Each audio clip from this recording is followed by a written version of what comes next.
Let me mention a third task. This is a task, the description of which, or at least the title of which, I'm drawing directly from Robert Louis Stevenson, the great English writer.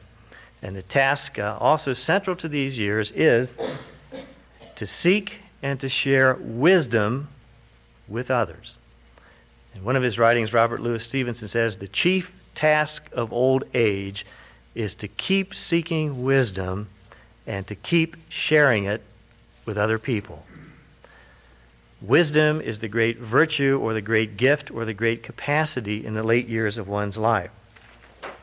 Now, that all sounds wonderful. Let me say that it's confirmed by a passage, rather well-known passage from the Old Testament, from the book of Wisdom, chapter 4, verses 7 to 10. I'd like to just read those lines very quickly.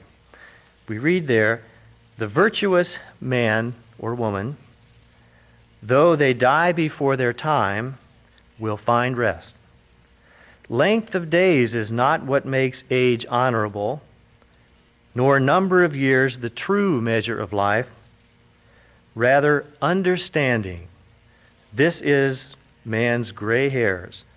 Untarnished life, this is ripe old age. So it's understanding or wisdom that is the crown of life, especially in the late years.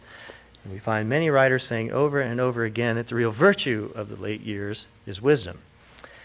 However, I think we all know that wisdom doesn't automatically happen to a person when they reach age 70 or 75 or 80. Wisdom is not an automatic phenomenon. And a person may live many years and yet not really grow very much in wisdom. Because to grow in wisdom means that I have to be able to reflect on and learn from my life experience. And if I've done that my whole life long, then the net result will be wisdom. So I think what I'd like to suggest tonight is that if a person has been able more or less adequately to negotiate these other tasks we've been talking about, then they will arrive in these late years as a wise person. And that will be their greatest gift to the people around them. So, in the late years, it becomes important to value wisdom more than power. Because I may not have the power I used to have, but I certainly can have the wisdom. And that will be power enough. Being a free, wise, and loving person will be power all its own. And that's what we look to for people in the late years. I'd like to read to you, if I might, a brief statement of this by a man named Charles Fade, who's done some work with the spiritual well-being of people in the late years of their life. You'll find this referred to in a book on your bibliography called Aging as a Spiritual Journey. And he says very well what I'm trying to suggest tonight. He puts it this way. If older people view life with its limitations and with its heartaches, within a spiritual context and with enthusiasm, then they are giving a kind of witness to the validity of religious thought that no young person can ever give. But on the other hand, if a person who is older and who has been identified with religion for many years seems to have a narrow perspective in regard to life, shows an intolerance or a self-centeredness, then religious views held by that person tend to be rendered incredible in the eyes of the young.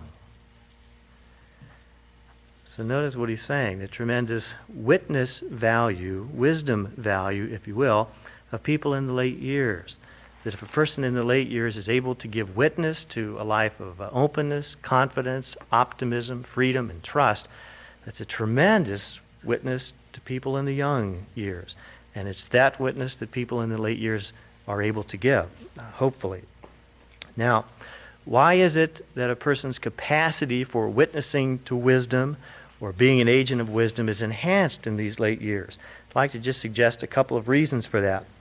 One is that usually in the late years of a person's life, 60s, 70s, or on, a person may be beyond the need for approval and job advancement. I no longer feel a desperate need to keep climbing the ladder.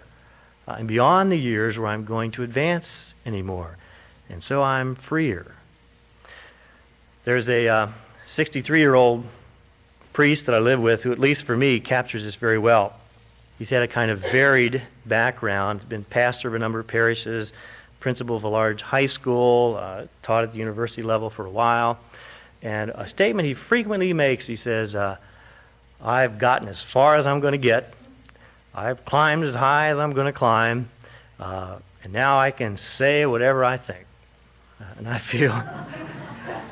feel, he says, I feel freer than I ever have in my life. And it's great. That's the kind of freedom that oftentimes a person in the late years has. They've gone as far as they're going to go. They don't have to worry about that anymore.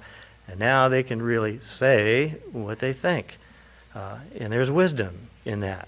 So that's an asset of these late years. Also, a person in the late years may find that some of the routine responsibilities of life diminish a bit. All the responsibilities I've had earlier in life diminish. And so now I have a time to be a little more reflective, a little more oriented toward taking time to discuss things with people, in fact, to share some wisdom with them. And I believe, lastly, I'd like to say that in the late years of one's life, oftentimes a person has an awareness of the values that are enduring, the ones that last a whole lifetime, the 20s, the 30s, the 40s, the 50s, and the 60s. And it leaves a person oftentimes with a sense of what really is ultimately enduringly valuable. And it's hard to have that until you reach that place in one's life. So for all of those reasons, a person in the late years has wisdom to give, hopefully, that the rest of us obviously need. Now, I would like to say, though, in order for a person to experience and communicate this wisdom in the late years, one thing is necessary, and that is they have to be able to espouse mental and emotional flexibility. They need to remain both mentally and emotionally flexible rather than rigid. Now, I think what we certainly often do experience in people in the late years of their life is that emotionally and intellectually they begin to shut down a bit. Reach a point where I don't want to hear any more new things. I don't want to have to wrestle with any more new thoughts or new ideas. And so intellectually they seem to get less flexible and become more rigid. And hence wisdom is less possible. And it's also true emotionally. In the late years, sometimes emotions flatten out. And there's certain things I don't allow myself to feel anymore. I don't want to feel depression or hope or enthusiasm or despair or anxiety. So I suppress those emotions and become more emotionally rigid. So intellectually or emotionally, a person can begin to flatten out. And then the focus of their life narrows down. And that obviously would not yield wisdom. So a person needs to both intellectually and emotionally stay open, stay flexible. I like the way one author by the name of Raoul Howe puts it. He says, you don't grow old. When you stop growing, you are old. That's not bad. You don't grow old. When you stop growing, you are old. I like another line from Ernest Hemingway. I don't know if any of you are Hemingway buffs, but it's a line from The Old Man and the Sea. It's a line where the old man comes back from the sea. And the line in Hemingway's novel is this. He says, everything about the man was old except the color of his eyes, and they were the color of the sea. So somehow, the wisdom of all he had learned from the years on the sea was very much alive within him. And in that respect, he was not old at all. That's the kind of wisdom that a person in these years hopefully can impart. Just the last couple of examples. I think we do have good examples in our own lifetime of people who've made significant contributions to life in the late years because they were people of wisdom. The example of Mahatma Gandhi, who at age 72 led the final movement toward the independence of India. 72, not bad. And we also have the example of Pope John the 23rd, who was in his late 70s when he initiated the Second Vatican Council. and said it's time to open up the windows of the church. So those, I think, are examples of great wisdom coming from the late years of one's life for the sake of the rest of us. Dorothy Day, Mother Teresa might be other examples. Okay, let's move to the fourth spiritual task. A fourth task of the late years is one that I particularly like, and that is it's the ability to view one's life as meaningful and valuable. This is the part that I like, but not perfect. In other words, it's the ability to kind of look back over one's past life and to see all the events and the people that have been a part of that, and to be able to say, all in all, it's been worthwhile. All in all, it's been meaningful. All in all, it's been valuable. But it sure as heck has not been perfect. Now, I'm very much influenced here by Erik Erikson. And this is the capacity that he calls integrity. It's the ability to look back over your past life with a sense of integrity or wholeness and see that the entire texture of one's life makes some sense. What I find interesting is Erikson changed his mind on this when he got into his 70s himself. He originally began to say that the goal of integrity is to look back over your past life and to say it's meaningful, it's valuable, and this is the way it had to be. Well, when he got into his 70s, he realized that wasn't totally accurate. And he said it's more honest, and it takes more integrity to look over your past life and say it's meaningful and it's valuable, but it didn't really have to be this way. And if I had to do it over again, I would do some things differently. I would change some things, because there is no such thing as a perfect life. And when we look back over our past lives, if we're really honest, we're probably going to find some things that we really would do differently. And if I can say that and accept that, then I'm going to have more of a sense of integrity or comfort about my life. So what this really requires is forgiveness. It's the ability to forgive myself for having not quite lived a perfect life, and for having made some decisions that I probably would like to correct. It also means I can forgive some of the other people who threw roadblocks into my life, who didn't help me a lot, but somehow I can give forgiveness to them because there is no perfect life. So it's a great Christian theme, the ability to become reconciled with myself and with my past and with the people who have been a part of it. I think it's illustrated fairly well by a poem that was written by a man named John Lafarge, who was a Jesuit and the editor of America magazine. And late in life, he was in his 80s, he wrote a poem. And the title of the poem was On Turning 70. And I won't read the poem to you, it's so long, but the essence of the poem is this. He says that old age is a time of reparation, when really what I need to do is to forgive, and especially to forgive or make amends with myself, and to accept my own limitations and to accept the limitations of my life. That's the task of old age. So I think it's very much what Erik Erikson means by integrity, being able to look back on one's life in that way.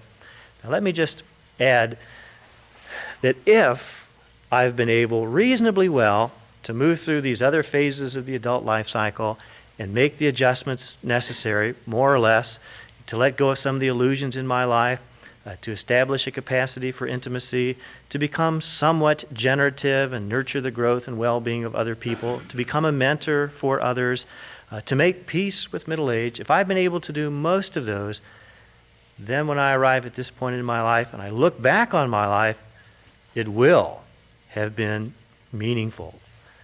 It will have been valuable. There's no way I can look back over my past life and not feel reasonably good about it. So again, if I accomplish the earlier tasks or wrestle with those, I may find this one falling very much in line. And the alternative really is sadness and despair, which is the inability to kind of forgive myself.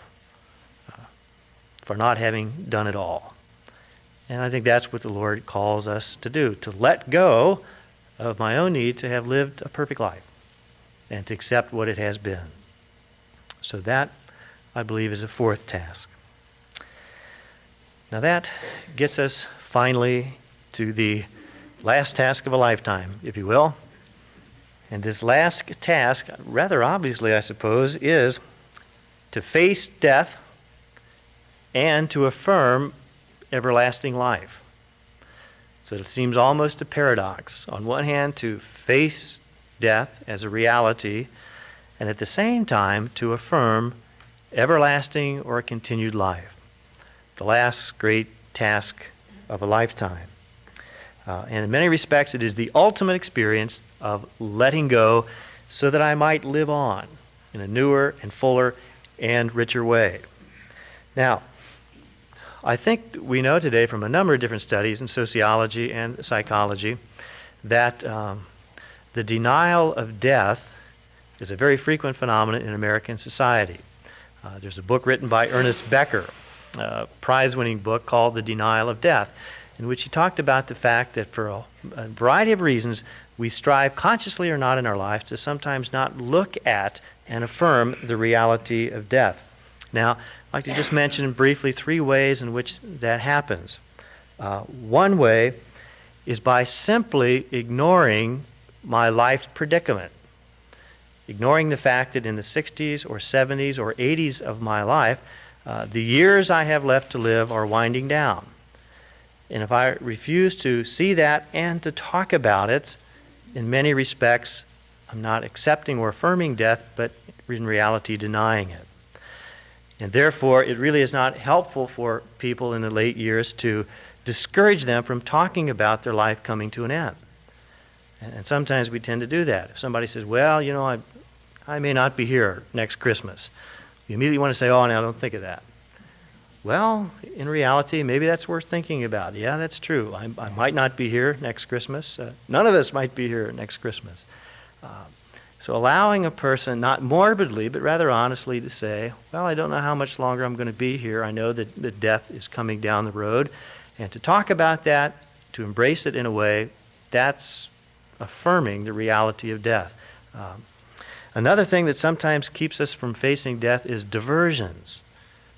People in the late years might fill up their lives with lots of different diversions and activities, the purpose of which is really to screen away from me the impending reality of death through constant busyness. And what lies underneath that is probably an unaddressed fear or terror, which will rob me of any sense of peace in those late years. So diversions of any kind do not really help us face death, but in many ways hide it from us. It may also be a certain kind of fatalism keeps us from facing death. It's the kind of fatalism that I think sometimes gets expressed this way. Whatever happens is in God's hands. When my time is up, God will take me. Now that can be a statement of real trust if a person deeply believes that. It also can be a way of saying, I don't want to think about it. I just leave it in God's hands, and I don't want to think about the fact that death is a reality for me. Now, I like the way that Erik Erikson talks about this, and one of his lines, a very memorable line in one of his works, is this. He says, parents who are not afraid of death will raise children who are not afraid of life. Rather nice thought. Parents who are not afraid of death, but can look at it more or less openly and honestly and have an optimistic outlook even on death, are much more likely to raise up around them people who are not afraid of life, who can look the limitations of life directly in the face and cope with them realistically. But if a person fears death, it will often lead people around them to fear life and to fear its impending end. So therefore, it's critical for us to strive toward facing the reality of death. And it then allows one to begin to set one's life in order. I can begin to draw up a will that I'm comfortable with. If I face death, I can realize there's some things I still want to do. I really want to try to resolve a couple of broken relationships. Or there's some things I really want to talk about. There's some things I really desire to do. So if I face death, it will enable me to live life more consciously, freely, and fully. Hence, it's critical to face death as a reality before us. Now, the second part of this, then, is to affirm everlasting life. To affirm the fact that in many respects life does not end. It ends as we know it, but it continues on. I think it's interesting to note that in almost all the great world religions, this is the statement we find. Life continues on. It's described in a variety of different ways. Nobody knows exactly what the next life is, but great religions of the world keep saying over and over again, it continues on. Some talk about union with God and entering the kingdom of God or the kingdom of heaven, Christian perspective. Some will talk about becoming one with the entire cosmos, a more Eastern perspective. Some great religions talk about reemergence and a cycle of reincarnations. However it's described, the one thing that's quite clear is it doesn't end here. Life continues on. And if I can affirm that and trust that, then I can more easily let go. And of course, that's the great Christian message of John in chapter 11. When we read the words ascribed to Jesus, I am the resurrection and the life. Whoever believes in me, even though they die, will live. And whoever believes in me, in fact, will never really die. It's in John 12 again where we get that great image. Unless a grain of wheat falls to the earth and dies, it remains a grain of wheat. But if it dies, it bears much fruit. The one who would cling to his life will lose it. But the one who lets go of life for my sake will find it anew.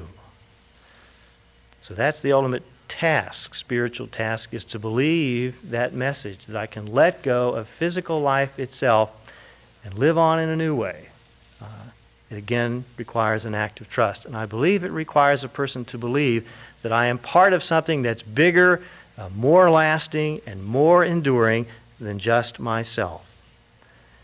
And therefore, I don't have to have lived a perfect life. I don't have to have done it all, because it's all going to continue to go on after me. God's work is continued. I tried to make my effort, and it continues on. I'm part of something bigger and better than just myself. I'd like to close tonight's reflection, and in a sense, all that we've talked about these last few sessions by sharing with you a final story.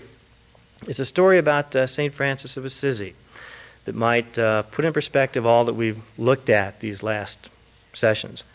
It's a story that's told of St. Francis of Assisi when he was starting to gather around himself that group of followers that we know today as the Franciscans.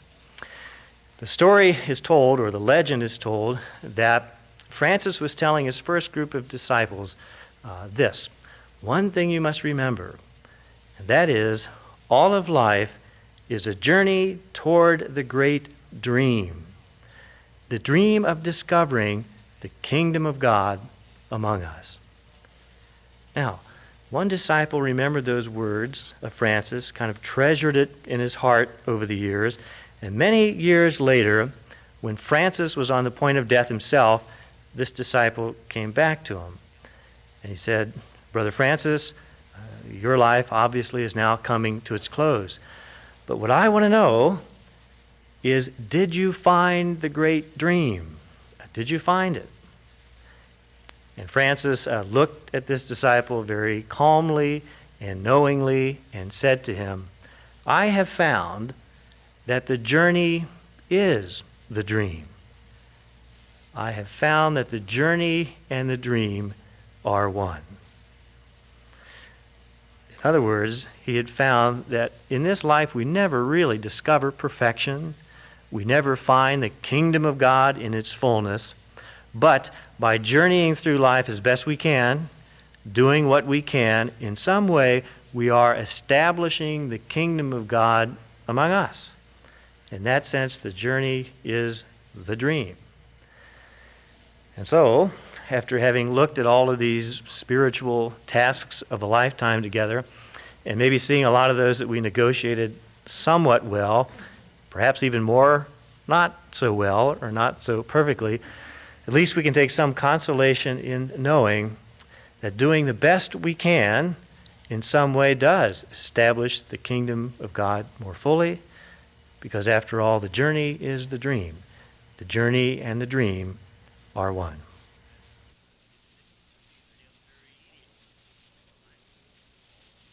All rights to this talk are reserved by St. Anthony Messenger Press, 1615 Republic Street, Cincinnati, Ohio, 45210.